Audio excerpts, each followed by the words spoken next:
અમરેલી જિલ્લાના ધારી તાલુકા ખાતે આજ રોજ તારીખ 24/11/2023ના રોજ રવિ પાક મહોત્સવનું આયોજન કરવામાં આવ્યું, જેમાં ધારી બગસરા ખાંભાના ધારાસભ્ય જેવી કાકડિયા તેમજ મામલતદાર તેમજ પ્રાંત અધિકારી ટીડીઓ અને ધારીના સરપંચ ભૂપતભાઈ વાળા, ભાજપના અગ્રણી અતુલ કાનાણી અને સરકારી તંત્રના તમામ અધિકારી કર્મચારીઓ અને આજુબાજુના તાલુકાના ખેડૂતો મોટી સંખ્યામાં ઉપસ્થિત રહ્યા હતા। આ મેળાનું આયોજન મદદનીશ ખેતી નિયામકની કચેરી દ્વારા કરવામાં આવ્યું હતું, જેમાં અલગ અલગ ડિપાર્ટમેન્ટના સ્ટોરો પણ ઉપલબ્ધ હતા અને વૈજ્ઞાનિક ઢબે ખેતી કેમ કરવી તેની સમજણ આપવામાં આવી હતી।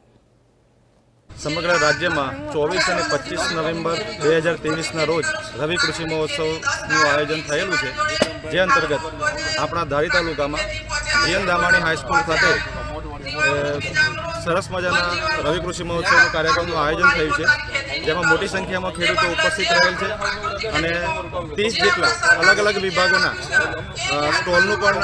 પ્રદર્શન અહીંયા આયોજન કરવામાં આવેલું છે। સ્ટોલની પ્રદર્શનની વિગતની વાત કરીએ તો મામલતદાર કચેરીશ્રીના જે સેવા સેતુના સ્ટોલ લાગેલા છે, મતદાર યાદીના લાગેલા છે, પછી જે આપણે કૃષિ યાંત્રિકીકરણમાં જે સાધનો વપરાય છે, ટ્રેક્ટર, રોટાવેટર, આ બધી જ કંપનીઓના પણ સ્ટોલ અહીંયા લાગેલા છે। કૃષિ યુનિવર્સિટીના સ્ટોલ, ખેતીવાડી, બાગાયત, આત્મા તથા પ્રાકૃતિક ખેત પેદાશોના સ્ટોલ પણ અત્રે લાગેલા છે અને બહોળી સંખ્યામાં ધારી તાલુકાના ખેડૂતો એનો લાભ લઈ રહેલ છે।